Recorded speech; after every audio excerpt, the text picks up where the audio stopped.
Lecture 3 class 10 science carbon and its compound. तो कल के क्लास में हमने पढ़ा था कि जो नया वाला आप लोगों का सिलेबस है उस हिसाब से सिर्फ वर्सेटाइल नेचर ऑफ कार्बन तक ही पढ़ना था। मतलब सिर्फ ऐसे boards examination point of view पर देखें तो मोटा मोटी ये चैप्टर इस बार के बोर्ड्स एग्जामिनेशन के सिलेबस के हिसाब से अपना खत्म हो गया, ठीक है। बट घर पर जाकर सिलेबस मिलाए होगे तो देखे होगे थोड़ा सा और आगे पढ़ना है, होमोलोगस सीरीज तक पढ़ना है। अगर आप लोग सिलेबस अगर घर पर मिलाए होंगे तो थोड़ा सा और तो आगे पढ़ना ही है। तो उसी पर अगर आगे चलते हैं तो नेक्स्ट टॉपिक हमारा ऑर्गेनिक कंपाउंड्स। तो टॉपिक लगा लो ऑर्गेनिक कंपाउंड्स। टॉपिक है ऑर्गेनिक कंपाउंड्स। टॉपिक है ऑर्गेनिक कंपाउंड्स। टॉपिक है ऑर्गेनिक कंपाउंड्स, ठीक है। तो कल वर्सेटाइल नेचर ऑफ कार्बन में कौन कौन सा वर्सेटाइल नेचर पढ़े थे बताओ, कौन कौन सा खास कोवेलेंसी था, टेट्रावेलेंसी था, स्मॉल साइज ऑफ एटम था और एक्जिस्टेंस इन ऑल फॉर्म्स था और strong intermolecular forces of attraction था और कैटिनेशन था मेन। तो उसी को लिखवाया गया है। कुछ उसी को अगर तोड़ करके बोला जाए दो खास कैरेक्टरिस्टिक प्रॉपर्टीज जो है टेट्रावेलेंसी में भी कोवेलेंसी एंड कैटिनेशन के वजह से carbon gives rise to large number of compounds. यही तो कल का भी आंसर था कि आखिर ये चैप्टर क्यों पढ़ रहे हैं कार्बन एंड इट्स कंपाउंड। तो कल आपको बताया गया था versatile nature of carbon, extraordinary properties of carbon give rises to a large number of compounds. यहां तक तो कल पढ़े थे, ठीक है। अब इसी में आगे है ये word organic compounds, organic compounds, organic chemistry, इन सब टॉपिक्स के बारे में हमें बात करना, ठीक है। तो ऑर्गेनिक वर्ड बायोलॉजिकल टर्म है ना। ऑर्गेनिक वर्ड जो है वो बायोलॉजिकल टर्म है। लिविंग ऑर्गेनिज्म, ऑर्गेनिक वर्ड वहां से आया है, ऑर्गन, ऑर्गेनिक, लिविंग ऑर्गेनिज्म वहां से, ठीक है। तो शुरुआत में आपकी किताब में भी लैंग्वेज लिखा हुआ है। जैसे जैसे कल भी मैं लास्ट में बताया था कि जैसे अभी आपका साइंस का 3 पोर्शन अलग हो गया है, अभी आप लोग फिजिक्स केमिस्ट्री बायोलॉजी करके पढ़ते हैं, उसी तरह से 11th 12th में जब आप लोग आएंगे तो केमिस्ट्री का 3 पोर्शन अलग हो जाएगा। फिजिकल केमिस्ट्री अलग है, इनऑर्गेनिक केमिस्ट्री अलग है और एक बिल्कुल अलग से पढ़ना है जिसको कि कहेंगे ऑर्गेनिक केमिस्ट्री। कल बताया गया था उसमें किसके बारे में पढ़ना है, सिर्फ कार्बन एंड इट्स कंपाउंड्स के बारे में पढ़ना है। क्यों? तो कल आप लोग पढ़े थे due to its versatile nature and extraordinary properties. उसी में बातचीत चल रहा है कि साइंटिस्ट लोग और जो केमिस्ट है उनको बहुत सालों तक ऐसा लगा कि कार्बन जो ये लार्ज नंबर ऑफ कंपाउंड्स बनाता है उसमें ज्यादातर का जो ओरिजिन होता है वो फ्रॉम लिविंग ऑर्गेनिज्म है। समझ में आया बाउंस करके जो मैं बोला, ठीक है। जितना कार्बन अपना कंपाउंड्स बनाता है वो बहुत सालों तक साइंटिस्ट लोगों को ऐसा लगा, केमिस्ट को ऐसा लगा कि ज्यादातर जो कार्बन के कंपाउंड्स हैं जनरली या फिर यू कैन से ज्यादातर जो कार्बन का कंपाउंड्स है वो सबका नेचर कैसा था, ऑर्गेनिक था। ऑर्गेनिक का मतलब they were formed from living organism, they are या फिर they were connected with living organism to some extent. समझ में आ रहा है क्या बोल रहा हूं? किसी ना किसी तरह से। और कार्बन जो अपना ढेर सारा कंपाउंड बनाता है वो साइंटिस्ट लोगों को पहले लगा कि वो किसी ना किसी ऑर्गेनिक सब्सटेंसेस नेचर से जुड़ा हुआ है। इस वजह से कार्बन जितना कंपाउंड्स बनाता है उस समय पर उसको ही कार्बन एंड इट्स कंपाउंड को ही माना गया ऑर्गेनिक कंपाउंड्स। याद रहेगा क्या? समझे? कार्बन जो ढेर सारा कंपाउंड बनाता है उसका ओरिजिन चेक किया गया साइंटिस्ट केमिस्ट ने, तो पाया कि ज्यादातर केमिकल कंपाउंड जो कार्बन के बने हुए थे उसका nature, existence was organic in nature. Organic मतलब आज लिविंग ऑर्गेनिज्म का पोर्शन है या फिर वो कभी ना कभी लिविंग ऑर्गेनिज्म का ही पोर्शन रहा होगा, चाहे वो प्लांट के एक्सटेंट से हो चाहे एनिमल के एक्सटेंट से हो। लिविंग ऑर्गेनिज्म से ही केमिकल कंपाउंड्स कार्बन द्वारा बनाया जाने वाला ज्यादातर केमिकल कंपाउंड का origin was organic according to many scientist earlier. याद रहेगा, ठीक है। अब उसमें सोचा गया कि ऐसा क्यों हो रहा था। आप अपना अपना बुक निकालिए, थोड़ा सा लैंग्वेज पढ़ेंगे, उसको कॉपी में उतना नहीं लिखेंगे। पेज नंबर निकालेंगे 63। पेज नंबर 63 का जो शुरुआत का टेबल है उसको देखेंगे। एक टेबल बना है उसमें कुछ लिखा हुआ है। पेज नंबर 63 का शुरुआत में एक टेबल है उसको कुछ लिखा हुआ है, उसको थोड़ा सा फटाफट पढ़ लो। थोड़ा स्पीड में एक सरसरी नजर से देखो 63 के ऊपर में जो टेबल है, इंग्लिश मीडियम के आप लोग थोड़ा सा पढ़ लो इसको, थोड़ा सा स्पीड में उसको देखो जरा क्या लिखा हुआ है, उसको भी दिखाओ जरा सा।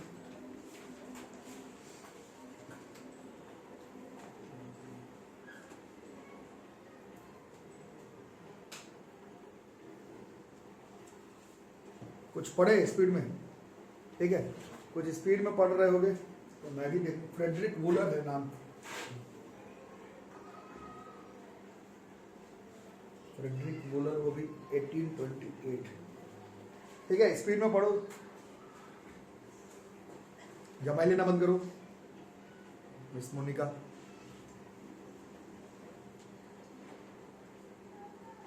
देख लिए, पढ़ लिए, तो क्या पता चला, थोड़ा ऊपर ऊपर से सरसरी नजर में देखें तो यही आप लोगों को मालूम चला होगा कि जो कार्बन ढेर सारा जो कंपाउंड्स बनाता है या था, साइंटिस्ट केमिस्ट को लगा कि जनरली इन सबका एग्जिस्टेंस कैसा है, ऑर्गेनिक है, लिविंग ऑर्गेनिज्म का बनाया हुआ है। अब लिविंग ऑर्गेनिज्म मतलब ये बहुत पहले की बात है, आज से 200 साल पहले की बात हो रही। तो साइंटिस्ट को लगा लिविंग ऑर्गेनिज्म के पास क्या कुछ होता होगा, तो कुछ ऐसा वाइटल फोर्स, देखो वर्ड उसमें लिखा हुआ है, कुछ वाइटल फोर्स है, उसमें इन्वर्टेड कॉमा भी है। साइंटिस्ट को, केमिस्ट को उस समय लगा होगा कि जरूर लिविंग ऑर्गेनिज्म के पास कुछ वाइटल फोर्स रहता है जो कि प्रोड्यूस करने में हेल्प करता है, सिंथेसाइज करने में हेल्प करता है, किसको, ऑर्गेनिक मतलब chemical compounds form from carbon. Carbon का जो उस समय जो जनरली जो मेजर कंपाउंड था वो किसी न किसी फॉर्म में नेचुरल ऑर्गेनिज्म से बनता था। साइंटिस्ट लोग सोचे कि लिविंग ऑर्गेनिज्म के पास, living organism, we are not studying biology, living organism अब तुम समझ लो, प्लांट बोलो, प्लांट के एक्सटिंक्ट पोर्शन सोचो, एनिमल सोच लो, जिस फॉर्म में सोचना है सोच लो। ऑर्गेनिज्म के पास क्या होगा, कोई एक वाइटल फोर्स, वाइटल तो इंग्लिश का वर्ड है, वाइटल का मतलब क्या होता है, एकदम नेसेसरी, कुछ खास ऐसा नेसेसरी इंग्रेडिएंट लिविंग ऑर्गेनिज्म के पास होता है जो कि प्रोवाइड करता होगा ऐसा कुछ, जिससे कि क्या बनता होगा, जिससे कि कार्बन अपना ढेर सारा कंपाउंड बनाता है। इस वजह से वैसे कंपाउंड्स को क्या बोला गया, वैसे कंपाउंड्स को ऑर्गेनिक कंपाउंड बोला गया। और उसके तहत जो उन कंपाउंड्स का केमिस्ट्री आज भी हम लोग पढ़ रहे हैं, उसको हम लोग ऑर्गेनिक केमिस्ट्री के तहत जानते हैं, ठीक है, समझ में आ रहा है। बट उसी में थोड़ा सा आप लोग आगे दिख रहा होगा, जिसके बारे में सीनियर क्लासेस में आप लोगों को पढ़ना है बहुत डिटेल्स में, 1828 में दिख रहा है लगता है, फ्रेडरिक वूलर है ना, उन्होंने बनाया यूरिया, लिखा हुआ है क्या किताब में, यूरिया बनाया अमोनियम साइनेट से, ये भी लिखा हुआ है शायद, ये सीनियर क्लासेस में भी पढ़ना है ऐसे आप लोगों को। यूरिया बनाया अमोनियम साइनेट से। Urea is a very famous organic compound, आज के डेट में भी हमें मालूम है यूरिया जो है वो बहुत ही फेमस ऑर्गेनिक कंपाउंड है। लेकिन उसका फॉर्मेशन उन्होंने कैसे किया, लैब में किया, किससे, एमोनियम साइनेट से।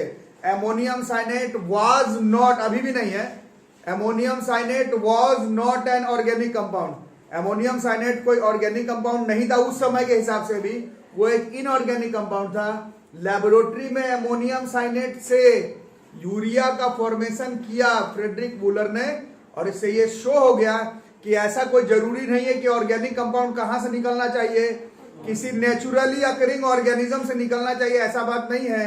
उस एक्सपेरिमेंट के बाद, यूरिया का डिस्कवरी होने के बाद इतना पता चला कि नहीं, ऐसा जरूरी नहीं है कि ऑर्गेनिक कंपाउंड किसी वाइटल फोर्स, लिविंग ऑर्गेनिजम्स के पास है कुछ खास वाइटल फोर्स है जिससे कि केमिकल कंपाउंड बन रहा है, ऐसा कोई जरूरी नहीं है।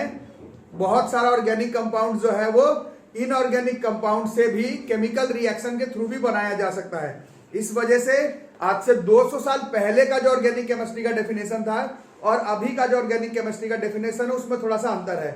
उस समय बस बताया गया था कि कार्बन जितना कंपाउंड बना रहा है, क्योंकि वो ज्यादातर नेचुरली अकरिंग है, तो कार्बन एंड इट्स कंपाउंड को ही कहेंगे हम लोग organic chemistry, organic compounds. But आज हमें मालूम है कि ऐसा नहीं है। आज हमें मालूम है ऑर्गेनिक कंपाउंड्स आर जेनरली, अब हम लोग ऐसा केमिकल कंपाउंड्स को कहते हैं जिसमें कि क्या होता है, कुछ कार्बन और कुछ हाइड्रोजन का बॉन्ड्स।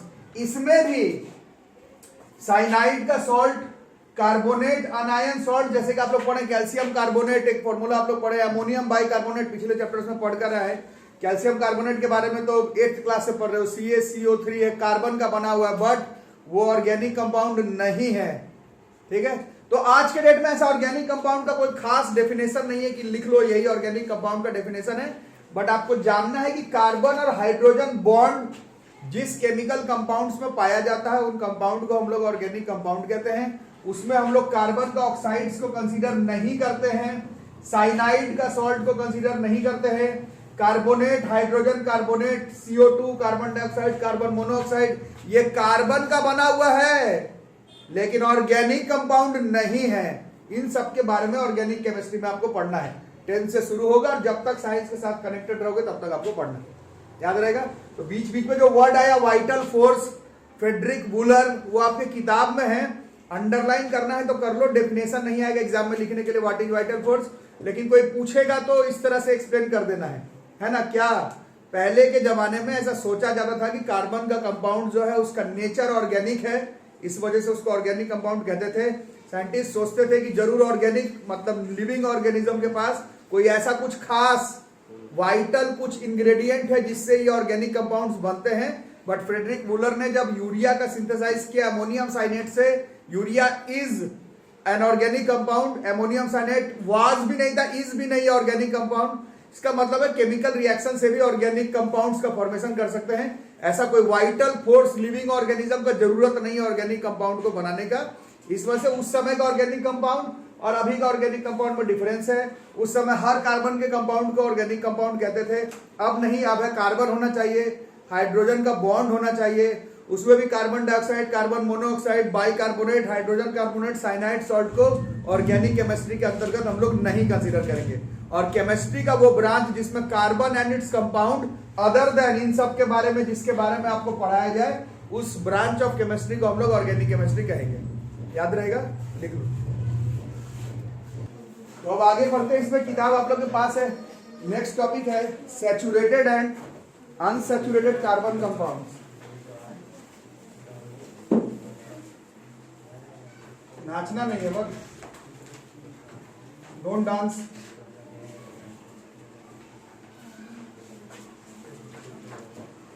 यार जो बहुत ज्यादा बात करेगा उसको इसका राइटिंग इसके मुंह पे मैं फेंकूंगा मार के, फिर मत बोलना, खत्म हो गया हम लोग, मुंह भी कांप जाएगा। ऐसा लिख रही है सॉल्ट, ये ऐसे, ये सॉल्ट, इतना गंदा कौन लिखता है? सैचुरेटेड और अनसैचुरेटेड कार्बन कंपाउंड्स। थोड़ा कुछ नहीं, राइटिंग लग रहा है इतना गंदा है तो अंडरलाइन वगैरह करके लिखो, कम से कम कॉपी अच्छा लगेगा, ऐसे तो कोई बेहोश हो जाएगा देखे को। तो saturated and unsaturated carbon compound, ठीक है। तो इसमें लिखते हैं, तो कार्बन कंपाउंड अभी आप लोग देख लिए। तो क्लास 10th में we will not talk about the word organic chemistry. जितना इस वर्ड के बारे में बात करना था वो हो गया। अब हम लोग बार बार ऑर्गेनिक केमिस्ट्री पे फोकस नहीं करेंगे, और जो साइंस आउट करेंगे खुद ही आप लोगों को केमिस्ट्री का एक पोर्शन अलग हो जाएगा, ऑर्गेनिक केमिस्ट्री वहां पढ़ लेना। अभी चैप्टर का नाम ही कार्बन एंड इट्स कंपाउंड है, तो स्पेसिफिकली ऑर्गेनिक केमिस्ट्री वर्ड पर अब इस चैप्टर में फोकस नहीं किया जाएगा। जो होना था वो कर दिया गया। अब हम लोग सैचुरेटेड एंड अनसैचुरेटेड, हाइड्रोकार्बन नहीं, यहाँ पर कार्बन कंपाउंड से लिखा हुआ आपके किताब में, यहीं से हम लोग काम चला लेंगे, ठीक है। तो सबसे पहले बट एक्चुअल कॉन्सेप्ट यही कि अभी आप लोग डेफिनेशन देखे थे, डेफिनेशन में जनरली वर्ड लिखवाया गया कि कार्बन हाइड्रोजन का बॉन्ड वाला कंपाउंड के बारे में ही जनरली आपको 10th में, 11th में, 12th में इस चैप्टर में पढ़ाया जाएगा, ठीक है। तो उसी में नंबर 1 पर है सैचुरेटेड।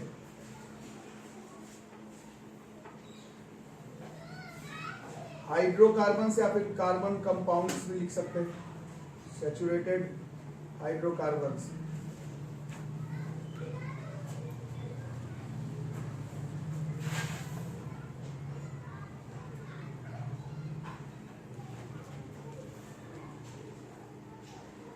ठीक है, तो लिखा जाए सैचुरेटेड हाइड्रोकार्बन्स। तो saturated hydrocarbons are those hydrocarbons in which carbon atoms are connected by a single covalent bond। Covalent bonding बढ़ा दिया गया है। तो इसमें सैचुरेटेड हाइड्रोकार्बन्स में those hydrocarbons in which carbon atoms are connected या फिर लिंक्ड, ठीक है। Those hydrocarbons in which carbon atoms are connected और लिंक्ड वर्ड लिख सकते हो by a single covalent bond is called saturated hydrocarbon या फिर saturated carbon compounds. We will focus on saturated hydrocarbons. आपका जो सिलेबस है उसमें सैचुरेटेड हाइड्रोकार्बन्स के बारे में बात करें, ठीक है। सैचुरेटेड हाइड्रोकार्बन्स, ठीक। इसमें फॉर एग्जांपल तो अगर कार्बन के बारे में बात हो रहा है तो ये हो गया कार्बन, और कोवैलेंसी एंड टेट्रावैलेंसी हम लोग पढ़ चुके हैं। कार्बन के पास कितना बॉन्ड है, 4 है। और अभी आप जो टॉपिक पढ़ रहे हैं उसमें सिंगल बॉन्ड ही बनाना है आपको, और किसके साथ बनाना है, तो हाइड्रोकार्बन है तो क्या लगाना है यहाँ पर, हाइड्रोजन। और ये कल परसों आप लोग बनाए भी थे, यहाँ पर सिंगल बॉन्ड, यहाँ पर सिंगल बॉन्ड, यहाँ पर सिंगल बॉन्ड, यहाँ पर single bond. It is an example of saturated hydrocarbon. Formula is CH4, name of compound is methane. Because ये जो सैचुरेटेड हाइड्रोकार्बन है ये अगर स्ट्रेट चेन में चले, जैसे ये स्ट्रेट चेन में चल रहा है, any saturated hydrocarbon in straight chain में अगर चले, सैचुरेटेड हाइड्रोकार्बन अगर स्ट्रेट चेन में चले तो इसी को ही हम लोग केमिस्ट्री में अल्केन्स कहते हैं। अल्केन याद रहेगा, अल्केन ANE सैचुरेटेड हाइड्रोकार्बन है, बट किस में चलना चाहिए, स्ट्रेट चेन में। स्ट्रेट चेन में, इसका देख करके मैं भी ऐसे ही लिखने लगा, स्ट्रेट चेन में लिखना है, स्ट्रेट चेन में होना चाहिए। वैसे सैचुरेटेड हाइड्रोकार्बन को ही हम लोग क्या कहते हैं, अल्केन्स कहते हैं। इसको हम लोग क्या कहते हैं केमिस्ट्री में, अल्केन। तो ये एक कार्बन का है, एक कार्बन का नाम मिथ होता है। एक कार्बन से जब हम लोग नाम नेमिंग करते हैं केमिकल कंपाउंड का, कार्बन कंपाउंड का मिथ है, और एक सैचुरेटेड हाइड्रोकार्बन को एन कहते हैं। So this is methane. आप लोग इस कंपाउंड के बारे में पहले से जानते हैं, ठीक है। और इसका एग्जांपल में अगर लिखते हो, एक के बाद 2 कार्बन, ऐसे 2 कार्बन हो गया, ठीक है। और डेफिनेशन के हिसाब से क्या लगाना है, सबके बीच में सिंगल बॉन्ड लगाना है। और क्या लगाना है, सिंगल बॉन्ड ही लगाना है। और क्या लगाना है, टॉपिक हाइड्रोकार्बन पढ़ रहे हो, मतलब यहाँ पर और किसको सेटअप करना है तुमको, हाइड्रोजन को। यहाँ पर हाइड्रोजन छोड़कर और कुछ सेटअप ही नहीं कर सकते डेफिनेशन के हिसाब से। यहाँ पर देखते हो तो ये कंपाउंड का नाम में देख रहे हो, कार्बन 2 है, हाइड्रोजन 6 है, दिस इज C2H6। और इसको हम लोग कहते हैं 2 कार्बन का, this is known as ethane. इसको हम लोग कहते हैं ethane, this is known as ethane. और इन सब का स्ट्रक्चर बनाने के बाद हम लोग इसका कोवैलेंट बॉन्डिंग बना सकते हैं। कल परसों आपको पहले क्लास में सिखाया गया था। आपका जो सिलेबस तोड़ा गया है उसमें साफ साफ लिखा हुआ है कि कुछ कार्बन कंपाउंड का कोवैलेंट बॉन्ड बनाना आपको आना चाहिए।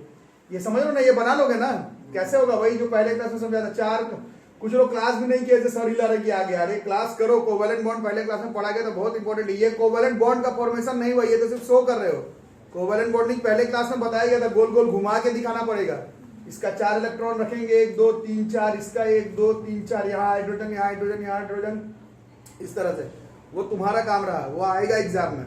CO2 और H2O का तो हर साल आता था, बट इस बार तुम्हारा सिलेबस ही कट किया हुआ है। हर साल तो इस चैप्टर में सोप आता था, डिटर्जेंट आता था, नोमेनक्लेचर आता था, तुम्हारा आएगा नहीं। तो उसके एवज में यही सब आएगा, इन्हीं सारे कंपाउंड का तुमसे पूछा जाएगा पूरा बॉन्ड फॉर्मेशन बना के दिखाने के लिए। तो इतना आपको आइडिया होना चाहिए, ठीक है। सैचुरेटेड हाइड्रोकार्बन्स के बारे में पढ़ रहे हैं। 2 कार्बन के बाद अगर 3 कार्बन का लेते हैं इसमें, तो चलो मैनेज करो अपने से जरा, क्या मैनेज करेंगे यहाँ पर, ऐसे ही जैसे आ रहा है सबको समझ में, ठीक है। हाइड्रोजन ही लगाना है क्योंकि टॉपिक ही हाइड्रोकार्बन के बारे में पढ़ रहे हो। देखो डांस नहीं करना है क्लास में। गिनो कितना हुआ ये, C3H8। हाँ क्या, 3 वाले को कहते हैं प्रोप, और क्योंकि अल्केन पढ़ रहे तो दिस इज प्रोपेन। परपेन नहीं, प्रोपेन, ठीक है। हाँ स्ट्रेट चेन कार्बन का होना चाहिए, और उसके बाद हाइड्रोजन तो क्योंकि हाइड्रोकार्बन पड़ ही रहे तो उस वजह से।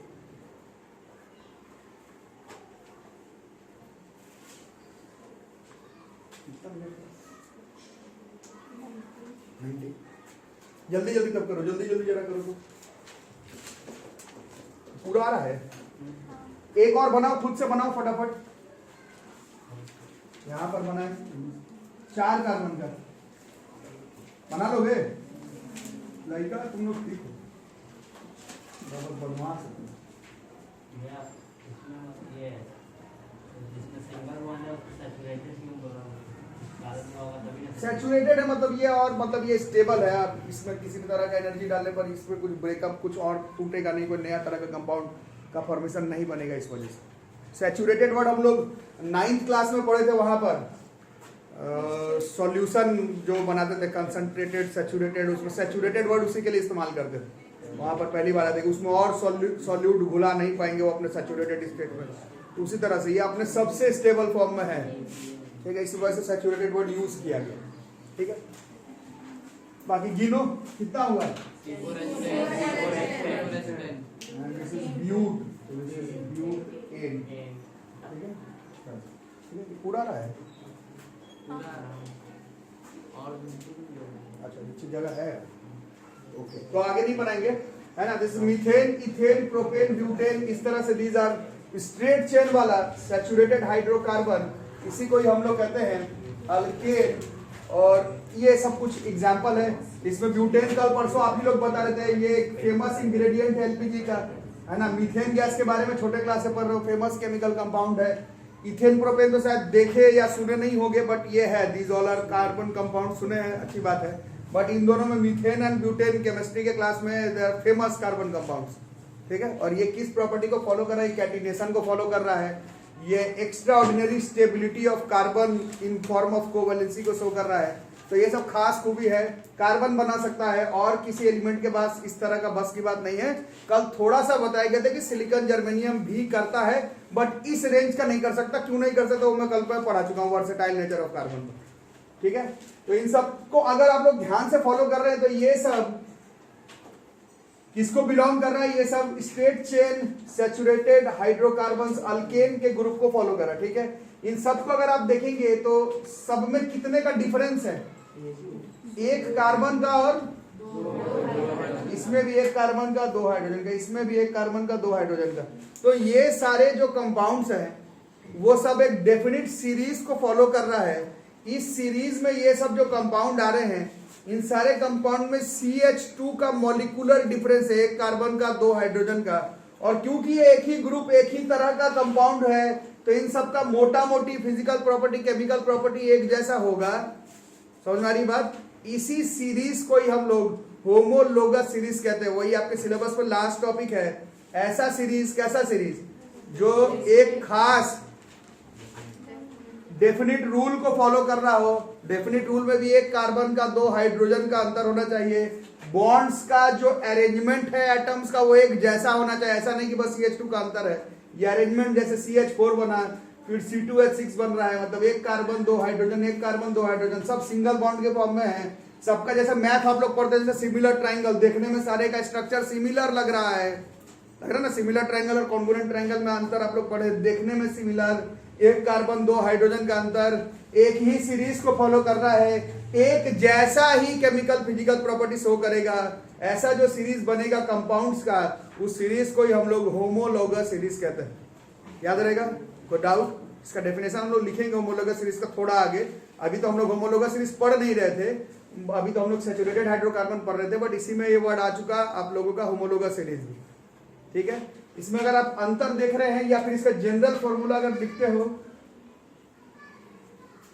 This is general formula of alkanes. तो देख रहे हो कितने का, एक कार्बन है और 4 हाइड्रोजन है। एपी चैप्टर हम लोग पढ़े हैं। एपी में आपको बताया गया है कि एक देख करके कभी भी सीरीज नहीं बना सकते। एक से बनाओगे तो लगेगा जितना कार्बन है हाइड्रोजन के पास उससे 4 गुना एटम है। एक पे बनाने जाओगे तो एक को देख करके कभी सीरीज नहीं बनाया जाता। दूसरे में देख रहे हो 2 पर 6 हो गया, 3 पर 8 हो गया, 4 पर 10 हो गया। मतलब इसमें अगर पैटर्न बैठाओगे तो दुगुना से 2 ज्यादा है। कार्बन का 1 से दुगुना 2 से 2 ज्यादा है, 2 का दुगुना 4 से 2 ज्यादा है, 3 का दुगुना 6 से 2 ज्यादा है, 4 का दुगुना से 2 ज्यादा है। तो ये इसका जनरल फॉर्मूला है। स्ट्रेट चेन अल्केन का CnH2n + 2, ये इसका जनरल फॉर्मूला है। और बोर्ड पर एक तरह का बोर्ड में एक तरह का होमोलोगस सीरीज फॉर्म किया हुआ है। बोर्ड में एक तरह का होमोलोगस सीरीज फॉर्म किया हुआ है। हम लोग आगे तो होमोलोगस सीरीज का डेफिनेशन तो लिखेंगे ही, बट बोर्ड में अभी आपका एक तरह का होमोलोगस सीरीज का फॉर्मेशन किया हुआ है, इसको नोट करके रख लेंगे। सैचुरेटेड के बाद अनसैचुरेटेड, तो अनसैचुरेटेड। तो अब ये जो वर्ड है बच्चों, अब इसमें ही है कि सिलेबस के ऊपर बात हो रही है। ये सैचुरेटेड हाइड्रोकार्बन जो है उसका बहुत कम ही टाइप्स आपको पढ़ना है, स्टेट का हो, ब्रांच का हो, बहुत ज्यादा इफ एंड बट नहीं है। But unsaturated carbon compounds can have infinite number of compounds, can have many types of types, बहुत सारे तरह का सब डिवीजन इसका हो सकता है। तो बहुत सारा अनसैचुरेटेड केमिस्ट्री में आपको कार्बन कंपाउंड्स के बारे में पढ़ना है, ठीक है।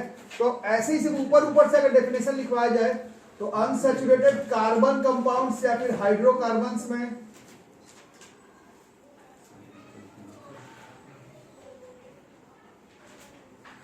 अनसैचुरेटेड हाइड्रोकार्बन्स, इसका बहुत सारा टाइप्स है। अगर हम लोग इसको सिर्फ स्ट्रेट चेन में रखें, सिर्फ स्ट्रेट चेन में रखें, मतलब अभी देखें ना अरेंजमेंट कंपाउंड्स का, अगर स्ट्रेट चेन में अगर केवल अरेंजमेंट्स रखते हैं तो अनसैचुरेटेड हाइड्रोकार्बन्स दो तरह का है स्ट्रेट चेन में केवल। एक है, अभी आप लोग अल्केन पढ़ लिए हैं, एक है अल्कीन्स और एक है अल्काइंस।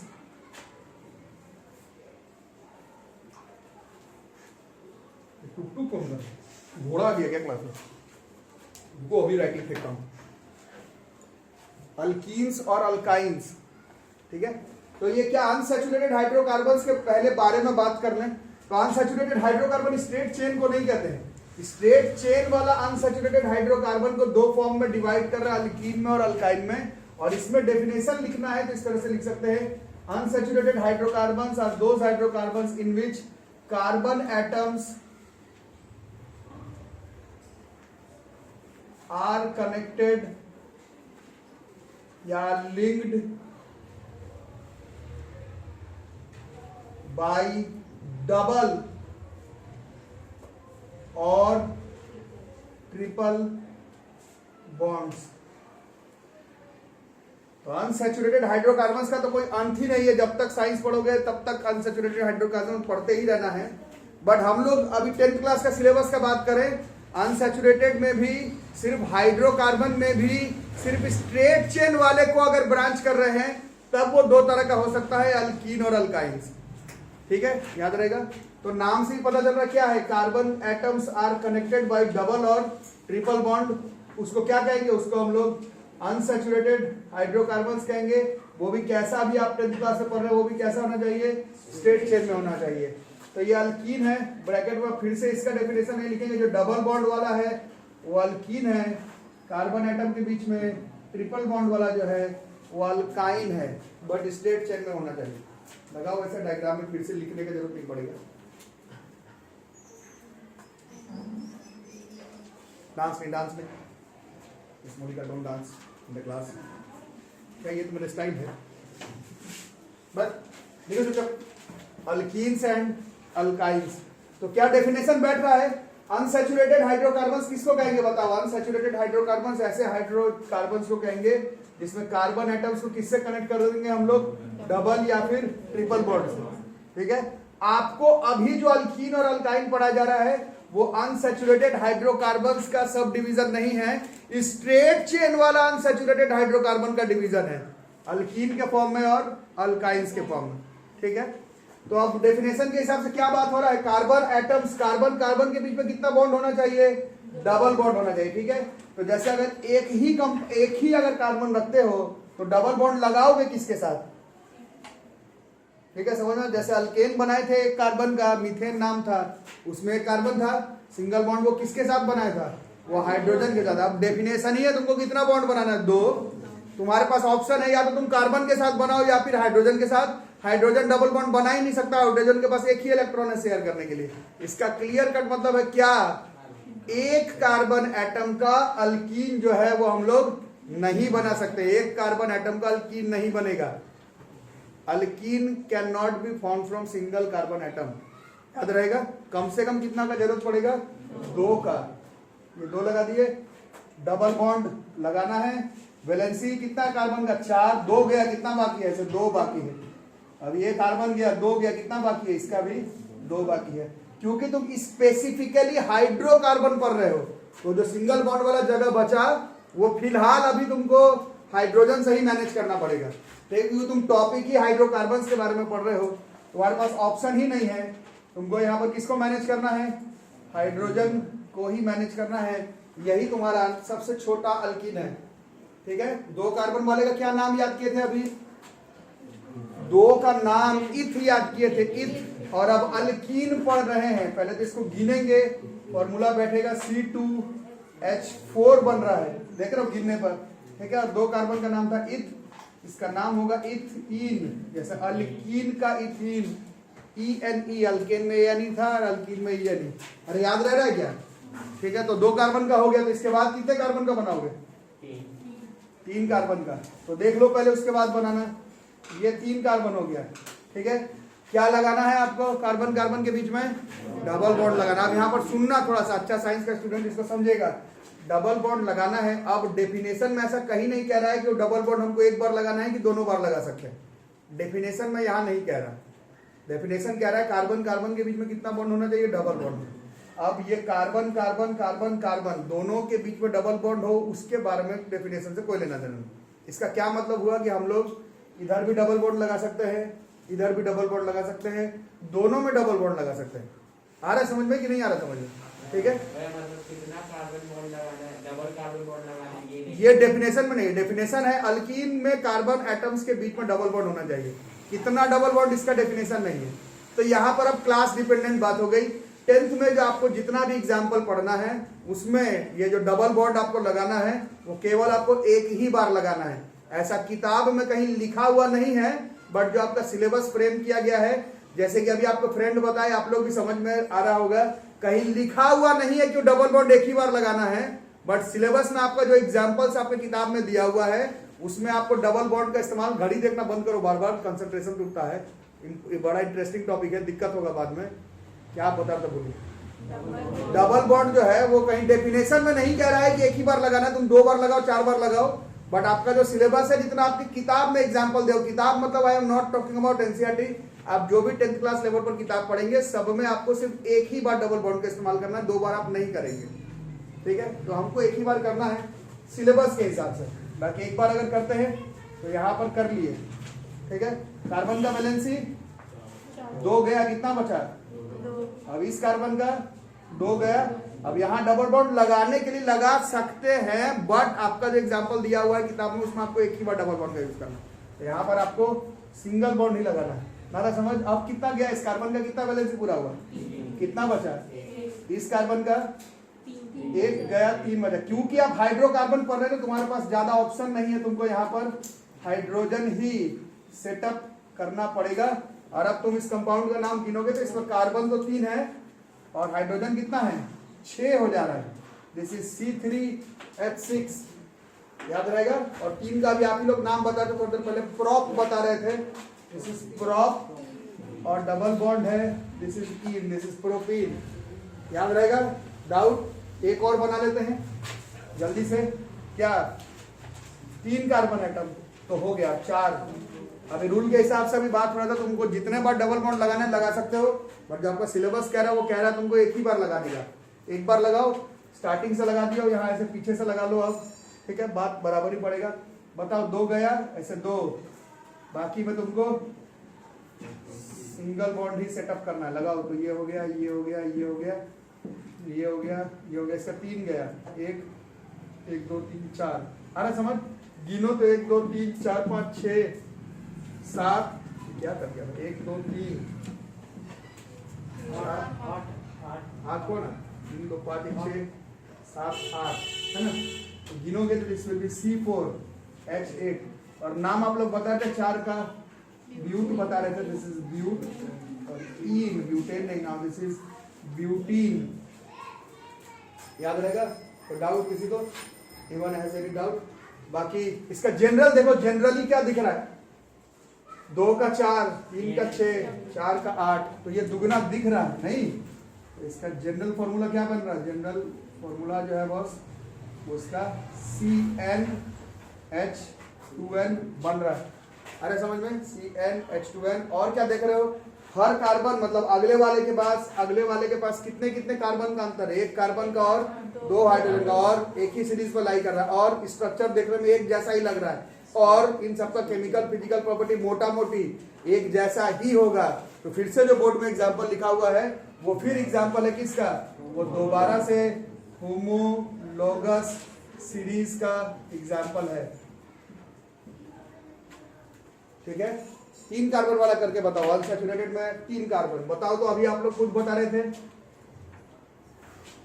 एक का हो नहीं पाएगा, क्योंकि 3 बॉन्ड लगाना है, किसके साथ लगाओगे, दूसरा कार्बन अगर लगा तो एक में हो नहीं पाएगा, क्योंकि हाइड्रोजन के पास 3 बॉन्ड नहीं करने लायक है।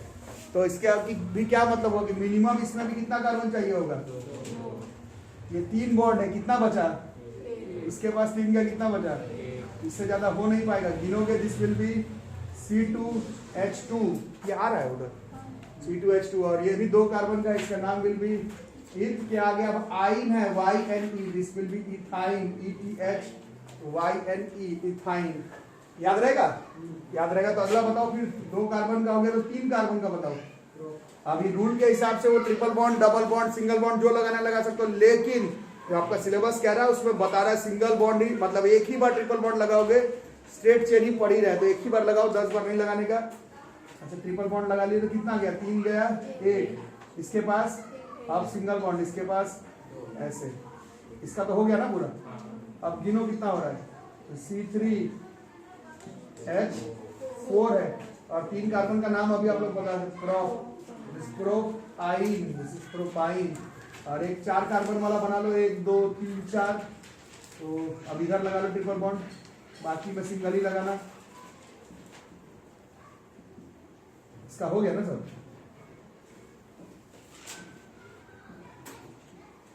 नाम बोलो, क्या गिनो पहले। C4H6, 4 का नाम दिस वाज ब्यूटाइन, BUTYNE। और इसका अगर जनरल फॉर्मूला गिन रहे हो, इसका अगर जनरल फॉर्मूला गिन रहे हो तो देखो क्या है, 2 का दुगना 4 से 2 कम है, 3 का दुगना 6 से 2 कम है, 4 का दुगना से 2 कम है, Cn का दुगना H2n से भी 2 कम है। तो ये अल्काइन का जनरल फॉर्मूला है, ये अल्कीन का जनरल फॉर्मूला है, और अल्केन का था जो आप लोग अभी बताए थे, CnH2n+2 था।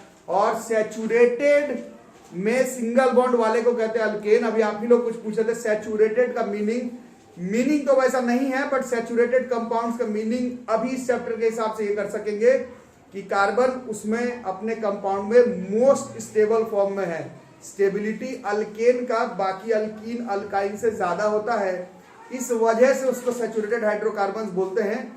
और भी कुछ रूल होता होगा, बट ऐसे आपके क्लास में इसी तरह से समझाया हुआ है। ठीक है, तो डाउट इन सब में।